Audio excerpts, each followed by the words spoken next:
see everybody here, some new faces and some old faces, so good to be here. Yeah, the mayor had a family obligation he had to get to, and you know, until you're mayor, I was mayor for 2 years, you have no concept of how much time gets chewed up.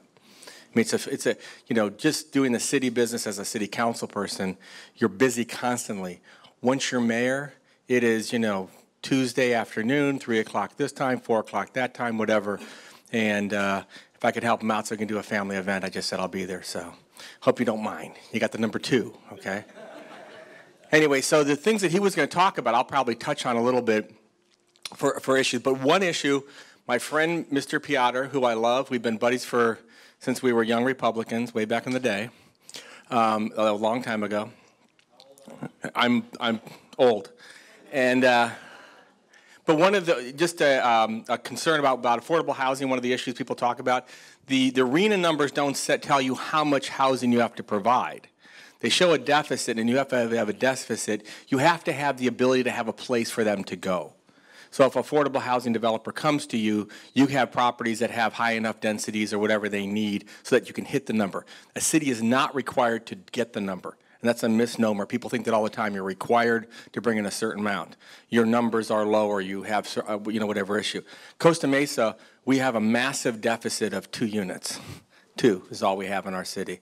And that's because the numbers got reworked a little bit. But he's absolutely right. You have areas that are extremely expensive, and the city tries to help with affordable housing. And, you know, with all due respect, I don't think anybody deserves to be a block from the beach in Newport. Okay, I have to pay where I'm at, and quite frankly, I don't think anybody, you know, the old line is you live close to the beach. So if you live in Newport Beach, they'll say I live on, you know, PCH, I'm close, and other people say, oh no, I'm 2 blocks from the beach, I'm whatever, or you know, we say, well, we're not as close to the beach, we're Costa Mesa, but if you're in Anaheim, Costa Mesa is pretty close to the beach, right? Okay, if you're in Ohio, we're all close to the beach. Okay, so it's all a concept of that, and it's a great place, and look at the weather we have over here. And so there's a whole issue which good-hearted people want to think they can somehow create housing, just create it out of thin air. And they'll come up with all these rules and say, well, we just want people to pay for it. And when you go through the math of it, what you find out is you bring affordable housing in by bringing it to a market level, and in some places where there's a lot of people that want to be there, that can be problematic. But I'll give you an interesting fact. Talk about affordable housing. Houston, Texas, the area of Houston and the county that Houston's in, will build more houses this year than all of California. Okay? 37 million people, they have this. But we're geniuses here. We've got it all figured out. We've got all these plans of how to do it. And basically what you have is you've got a whole other plan, which happened over in Huntington Beach, where it's let's go pack them in and put them in 100 units per acre. And it doesn't make any sense. There's a balance somewhere in between there. I think a lot of us know that getting 7,000 square foot lots, you know, for new housing tracts in Orange County those days have come and gone. But 100 units per acre is crazy. And if you haven't gone by the one building on Beach in Ellis, you have to go by it. You're driving that area, you say, I want to go to Beach in Ellis. Okay? It's 6 stories tall. It is on the sidewalk. The gas station across the street hasn't seen the sun in 8 months. You know, people talk about shade and stuff like that. I'll show you a shade problem. 6 stories on the sidewalk. That ended it for anybody trying to do housing. It was stupid on the part there. So that's that issue there. So let's talk about our new police chief in Costa Mesa. First time in 50 years someone from inside the department became chief. 50 years, had never been done before. Captain Sharpnack is now Chief Sharpnack. Little history on him, he played for the Angels, played baseball. He started a little life as a police officer a little later. He wasn't a 22-year-old, 23-year-old, he was older when he got into it, which is a good thing because they retire at 50, which is tough. So the earliest they can retire is 50. So if you started at 22, you might retire at 52. So when you're looking for a chief, the hardest thing in California to get right now is police chiefs and fire chiefs. Why? Because they're retired. So what's happened in our system is that you used to be, and Ron, your dad was in the department for a long time. Do you remember when your dad became like sergeant, how old he was, you know? Probably 28, 30, something like that, and then moved up. Lieutenant, the problem that's happening is that they're moving everybody younger to get up to the positions because you're retired at a certain point. And so, you know, captains would be in their 40s and their 50s. Now you're retired at 50, so where do you get a chief? The chief's retired already. So then you're out there trying to get them, or you get a chief for 2 years or 3 years. It's just the pension problem of retiring people so early had even more effects, which is losing leadership.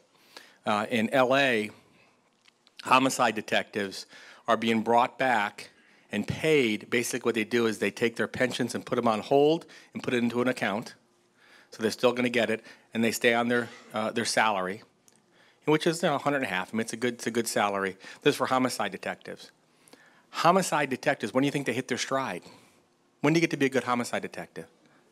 40. In your 40s. You've gone through life. You've seen relationships. You've seen how things are, how people react. You see it all. We retire them. They're gone. So now they have to hire them back.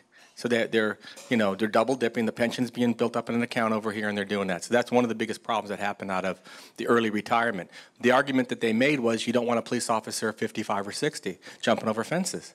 I don't want them jumping over fences either. I want them to be a homicide detective. I want them to be a captain. I want them to be a boss. Bosses don't jump over fences. But that's what happened. That's what we got, and we've got to live with that. New police officers that get hired now, their retirement age is 57. So we're getting, you know, we're not at, you know, we're getting better. We're getting better. But that'll be the new, and that won't take effect from a financial standpoint in our city for a dozen years. Because right now, it doesn't matter. We're putting away the dollars for pensions.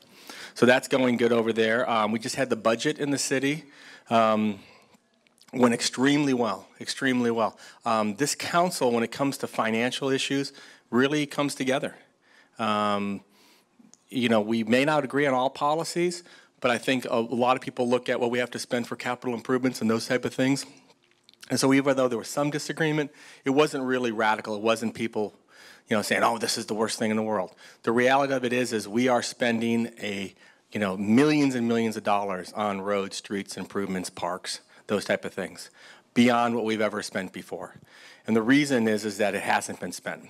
So one person, in fact, I talked to him afterwards, said, we need some more playground equipment, and we can save money by not repaving the parking lot at City Hall.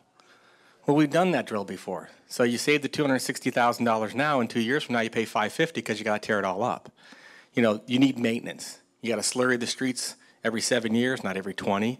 You got to redo them when there's bad spots because it costs so much more, exponentially more, if you don't do it every 4 or 5 years. If you don't repaint your house every so many years, what happens?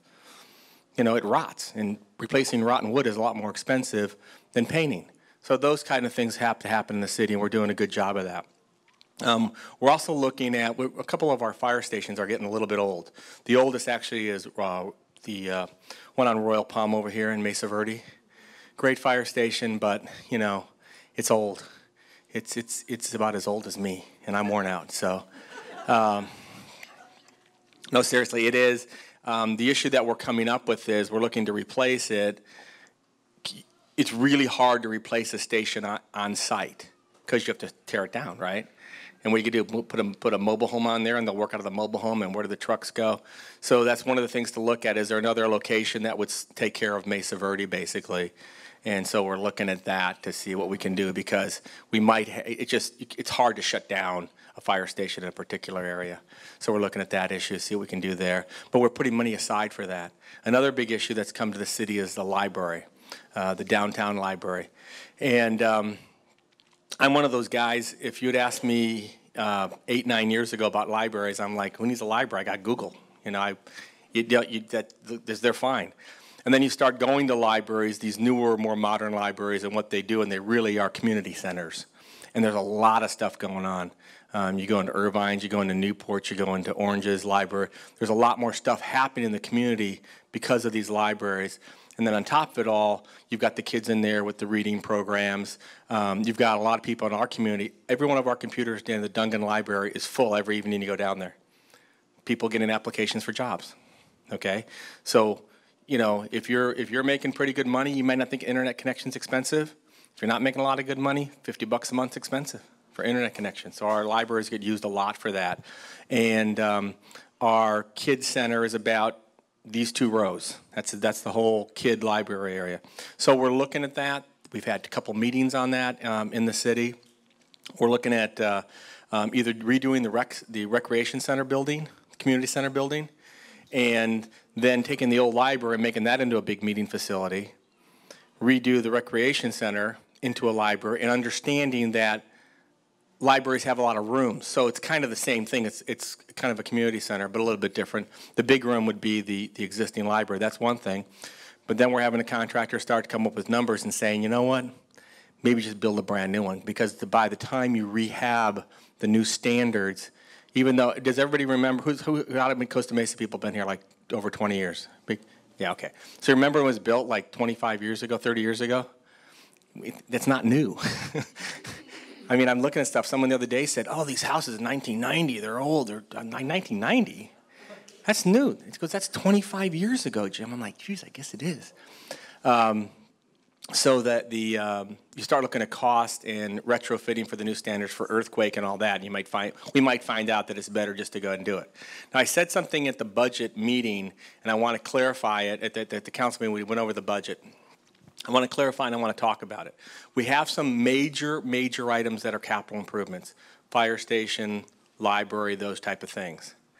And one of the things that that gets caught up in myself being in the conservative circles for a long time is everybody's kind of come from is, you know, you're not going to get any debt, none. You're going to pay cash. Okay, there's a distinction between building things that are assets that have 30 and 40-year lives and paying, you know, electric bills or salaries or something that go out the door every single year. Okay, so when you buy your house, it's a 30, 40-year asset. That's why banks loan 30 or 40 years to go ahead and do that asset there. The same thing we have to look at for our fire stations and our community centers and all that. They weren't built with cash. None of them were. They were all built with borrowed money. The distinction of borrowing money in the city is there's two kinds of borrowing. One is we go to the people and we say, we're going to borrow money like the school district does, and they vote and they put a bond on your house and you pay it on your tax bill. We don't want that, okay? The other one is the city just takes out a loan, and the city pays it out of its general fund. So if you got to build $20 million building, you're going to have a $500,000, $600,000 a year payment, and you do it, okay? Is that what we all want to have? No, not necessarily, but somebody built our city hall 50-some years ago. And it's fine, it's good, nobody's talking about doing the city hall. But the point of it is generations before us have built these new buildings and done these new things, and this next generation has to look at it and say, you know, we need to kind of clean up some things. We got a fire station that has major issues. We have a library that's so overtaxed, we have to look at, you know, how we're going to solve that. So what I said, and some people took it back, I said, I'm going to be right up front about it. We're going to borrow the money. We're not going to go cut all of our police and our fire and don't pave any roads to go save up money for 20 years from now to build something. That's just not how it's done. Not for assets that have 30 and 40 and 50-year lives, meaning you get the value out of it. Now, when cities start borrowing money like Stockton did to pay the bills for that year, that's a whole different story. You know, how about when people refinance their 30-year mortgage on their houses to buy cars? Okay, car lasts 7, 8 years. The mortgage is still there for 30. What do you do? Remortgage your house again for the next car? You buy things and pay for them at minimum over the life they have. So that issue came up. I'm sure it's going to be, it's somewhat controversial, but I want to explain why I'm saying it. We're not just going to go ahead and shut down everything else to go ahead and do that. From a reserve standpoint, there's this whole conversation about we need to get our what's called pre-recessionary reserves back. And I asked, well, how much should we have? Well, whatever the pre-recessionary was. We had close to $80 million in the bank. $80 million in the bank, and we had parts of the city that when it rained, water went into people's houses. Okay? So if you lived down there it was by the community center, do you think those are all homeowners living there? No, they're renters. Who's going to live in a house that when it rains, water comes in my front door? What did the city say? We haven't got any money to fix that. We're a city. Find the money. The water floods in their house. That's just craziness. And so what happens sometimes is money gets built up and set aside because people that want to do something with that money want to make sure they're taken care of. And what do we have in our city? When times got tough, we burned through $35 million in cash, $35 million of that reserves to make sure nobody got laid off. Okay? Now, do I want to lay off anybody? No. But when you're going down, you know, you got to make tough decisions sometimes. The reality of it is that we did not only do that, we gave out golden parachutes. So we said to people, we'll give you 2 years credit on your job. So if you're at 28 years, it's the same as being 30. And you can retire earlier. And you think you save all that money. Okay, and we learned from Pension 101, and here's our pension expert right here, Jeff, who's, everybody knows Jeff runs the committee for the pension committee, does a phenomenal job. Best committee in the state, no doubt about it. He does, it's right here. But what we know is that when you retire someone early, people think, look, we saved on the budget. Look at the budget over here, we saved on it. Well, they jumped over the fence into the pension, and they show up and they say, I'm 2 years early, I need my $100,000. And the pension says, well, here's your money, because that's the deal. And then they call us back and they say, hey, by the way, some guys came early, you're short. You're short $15 million. So you get through that year of your budget, because it takes about a year or two for the pensions to figure it out what happened. They have formulas for how long people are going to work. They have averages, they have numbers. And when you give a golden parachute out, that kind of screws it up. So it doesn't really save any money. It gets you through a tough time. And so the two lines I always hear lately are, we got to get back to pre-recessionary reserves. That is just ridiculous. We don't need $75, $80 million in the bank. We just don't. We have a $100+ million budget. We're very steady on the revenue we bring in. We do have blips in our sales tax, but even a $5 or $6 million blip in our sales tax when it crashed, you know, from 52 million to 45, that's a $7 million problem. You don't have to have 80 million in the bank to solve that issue. So we have to do it, because what happens is people will want to have the money for what they want to do, and you don't get a new library, and your kids don't have that, and you don't have the good facilities that you have. You don't get your streets wide. You don't get to redo Harbor Boulevard. You just keep it the old way because people want the money for something else. And what this council has been very big about is making sure that capital spent on things that have to happen now and continue upgrading so that we improve the community, improve the neighborhood. And believe it or not, you go down the streets and I would say 95% of people excited, love it. I still get emails from like, how could you waste the money on those center dividers on Harbor Boulevard? Well, we actually started way before anybody heard of a drought. And we said, you know what, let's redo them, let's do them drought tolerant, let's get ahead of the curve on all this stuff. And it takes years for government to do this stuff. So this wasn't planned right before it was done. It was a couple of years before that. And so we did that, we got it done. And it's a great look that when we come into our city, people are proud. And young home buyers come in and say, you know what, this is older, but it's kind of cool and it's kind of retro, and I think I want to be in here. And things are happy in the community. And people like that. People like that. But still, to this day, I'll get people, why would you waste your money on that? Sorry. I mean, try and improve how the city looks. Make sure that it looks good. It's important. And save the water, too, that we could do. So from the budget standpoint, one of the other issues that came with the budget is, are we deficit spending? Are we spending more than we bring in? The short answer is yes. We brought in X dollars, and we spent more. Once you analyze it, you realize, oh, you mean you set aside money from previous years to pay for the center divider. So it got spent this year. So people will say, you spent more money you brought in. Yeah, we set aside gas tax money, we set aside other money, and it was spent this year. Okay? So don't let anybody tell you this council is just spending money like, I think they actually said drunken sailors the other day. No, the reserve did not go down. The reserve actually went up.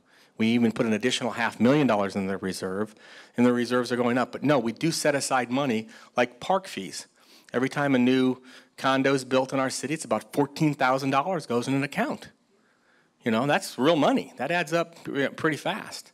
And, you know, we'll go ahead and improve parks or do whatever we have to do. So that's happening in the city there. What other issue is a hot topic going on in the city? Sober living, big issue in the city. So let me tell you where we're at.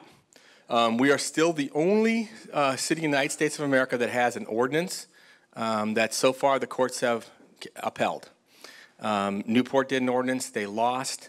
Their number in legal fees is like $3 million. The word on the street is that the settlement with one of the groups out there is about $8-9 million. It's going to cost the city. That's how much they lost because they forced group homes out. There's a lot of rules and a lot of things you have to handle with people that are considered handicapped because of drug or alcohol issues. We have to be very sensitive to it. What I always say is people in Costa Mesa are very compassionate. We want to help people with issues, but we want them to be good neighbors. And we have to have some rules. Understanding the level that these groups are given because of their handicap, we've really got to tread lightly in how we do it. And our city really, I think, threaded the needle perfectly in this ordinance. And what the ordinance basically said was we no longer allowed group homes in R1 areas, okay? We no longer allow them unless you're handicapped, okay? Now, there's a reason for that, because you're required to give a special accommodation to people who are handicapped. So if you're not handicapped, you can't have a group home. If you are handicapped, you can have seniors can have a group home. But if you are handicapped, then you can. So you're given the special accommodation. So the judges looked at it and says, well, they're giving you a special accommodation. You're getting more than anybody else in the community gets. And so we did, but we said, when we give you that special accommodation, you have to at least fill out, and I don't want to call it an application, but more of a registration form to say, this is who we are, this is who's in the house, this is who you contact if something's wrong. Our policy if a person goes off the wagon is X, Y, or Z. We have money here to send them back to Ohio if they don't, if they go out of the program. All those kind of things that we can ask for now because we give them special accommodations. And it basically says you have to fit in the rules. The next thing it says is you have to be, is it 650 or 600 feet apart? I'm off. Ladies back? 650, 650 feet. So one of the things, good question there. So one of the issues is what's the court going to think is reasonable? What's a reasonable number? Now, some people say it should be 2,000. Some people should say it's out of your city. That's not considered reasonable. You have to make reasonable accommodations. So when you look at the city and you see what our population is, what we should have here compared to what we do have in Costa Mesa, and Newport still has some, but not as many. You have to come up with a number. If you push it too high, and a judge says, 1,000 feet, no way. And so what we did is we used standards that they use for other kind of impacts. I'm trying to think what those were, but other community impacts. And the footage the court uses 650 feet. They've accepted that as to say, you're getting too many of these type of businesses in one place. If they're 650 feet apart, that makes a big difference. Where we're at now is everybody had to have their application in.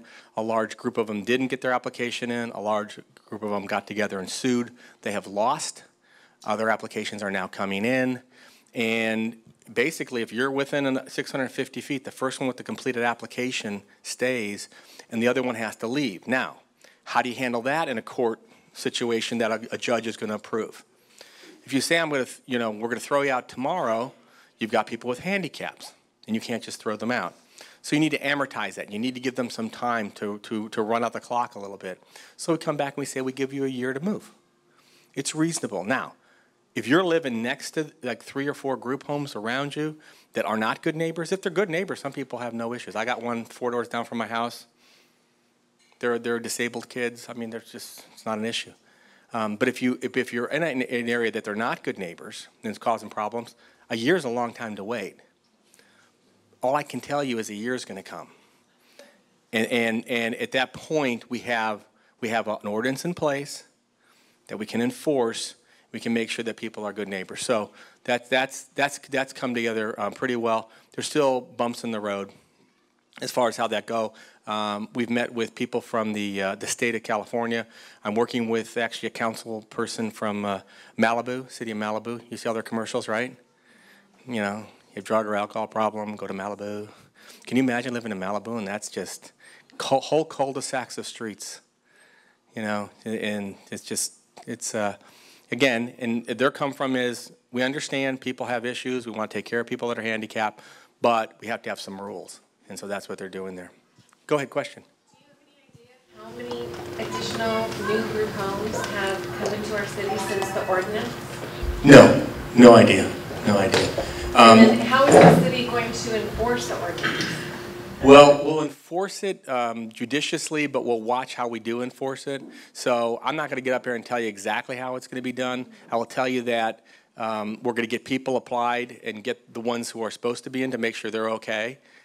and they can go ahead and go with their process. And as the clock starts to run out, then we'll start giving the notices out. How it technically is going to happen, I couldn't tell you, but it'll happen that way. It will not be some gavel that comes down and does it, because we want to make sure we get through the process. What we don't want to do is get halfway through and a judge come back and said, you did it wrong, you shouldn't have done it this way. The other thing happens is that, you know, some group homes can stay because they were the first to get their application in, they followed the rules, they gave us the whole thing. They're not going to be our enemy anymore. In the beginning, everybody was our enemy. Now there'll be a group home that'll be okay.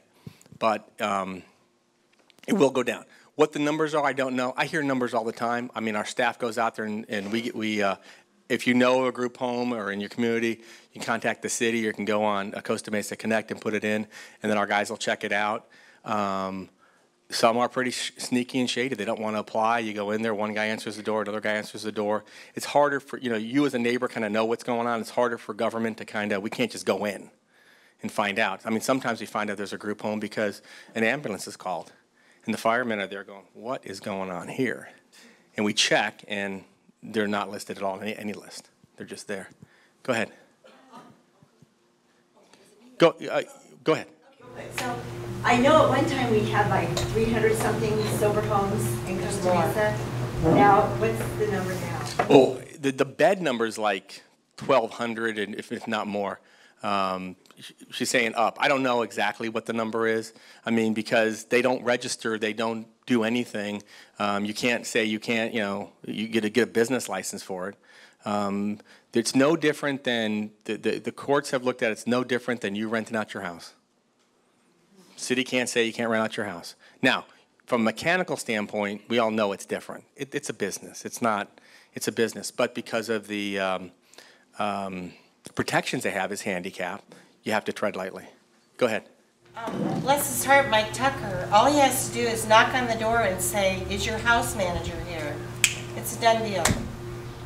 You can tell right away if it's a sober living house. Because it's a house manager. We've turned in over 100 houses. Yeah. T-Bond has turned in over 100 houses to Mike Tucker.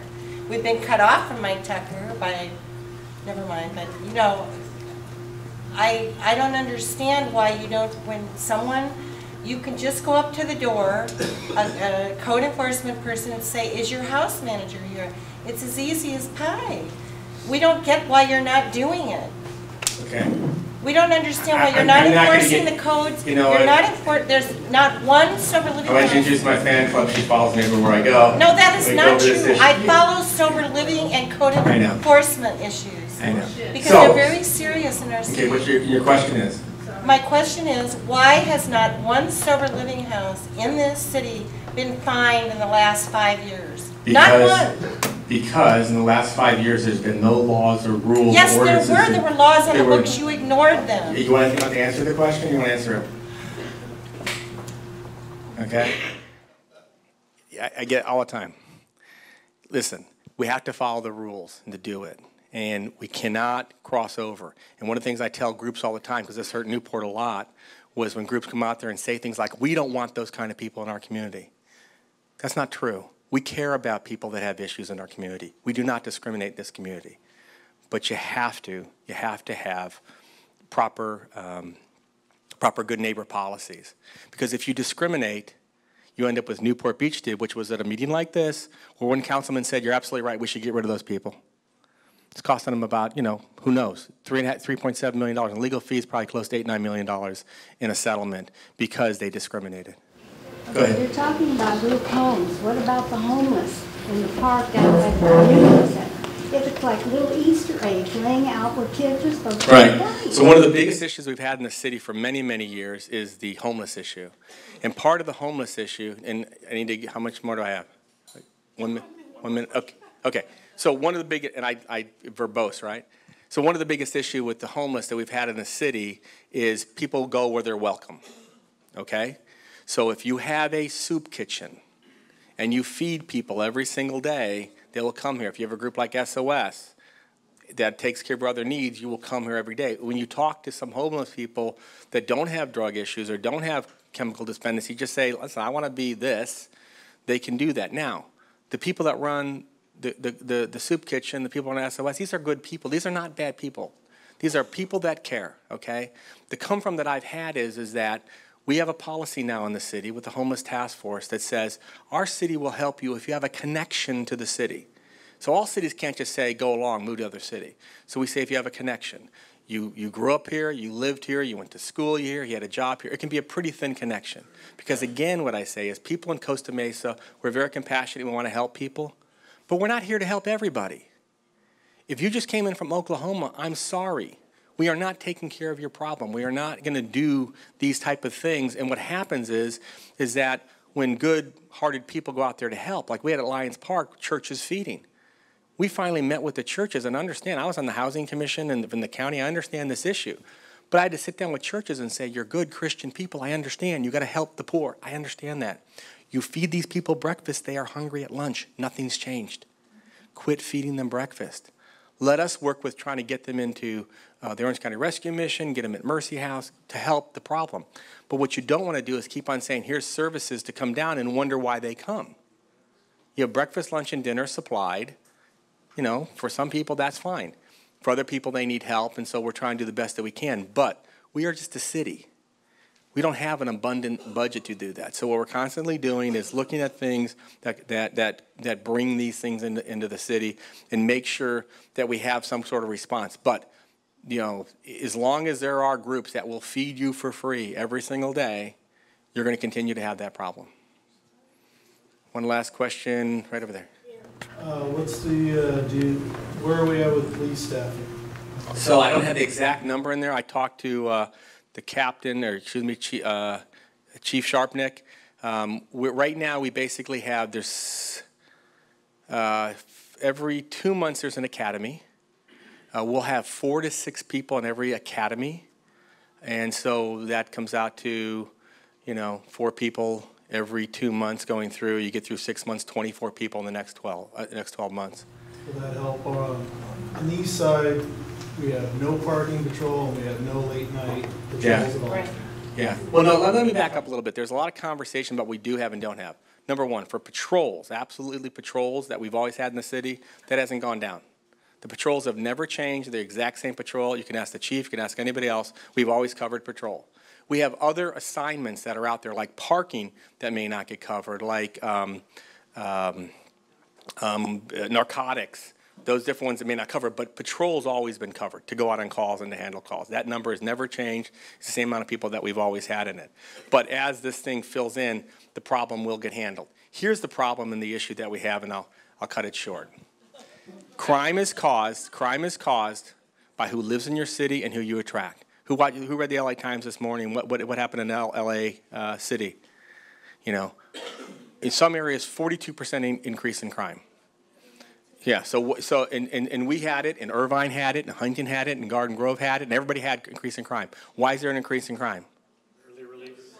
Early release, 47. And we all said it. So you talk to our officers who get a guy on parole, who's broken his parole, who's doing drugs, methamphetamine, they take him into the station and he signs out. You can't even put him back in jail. The law was passed, and I think you had the judge here, the law was passed to say these things aren't crimes enough to go to jail. So it's a massive problem. What I think is going to happen, I was listening to John and Ken with what's happening up in Northern California with this guy that was brought back and that killed the woman. We're going to have a revolt in California, and a new initiative is going to get in the ballot in a year or two. People aren't going to put up with this. Crime was crashing for 15 years, and then we have a blip, and we're up. We're still lower than we were 15 years ago. But that's not the right answer. You want to take care of it. But here's not the right answer. If you just double the amount of police force, you're going to solve the problem. I know it sounds like it'll solve it, okay? We closed off some cul-de-sacs yesterday that had drug dealing going on both sides, nice cul-de-sacs. One had 192 calls. Another one had like 50 calls. We got 300-400 cul-de-sacs. We can't put a cop in every cul-de-sac. It's who lives in your city and who you attract to your city.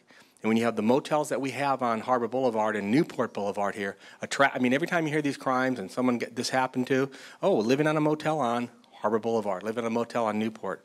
What the city is doing for that is we're going to be rezoning with the new general plan to give these hotel operators an opportunity to get out of the business, which is basically saying your property's worth more, not as a motel, that it's worth something else, not a motel, so why don't you get out of the business?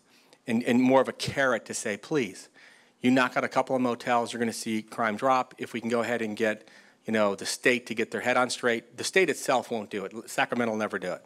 But a statewide initiative will probably happen the next couple of years because this is craziness. To just say, why is crime going up? Well, we let them out, and we can't take them back in.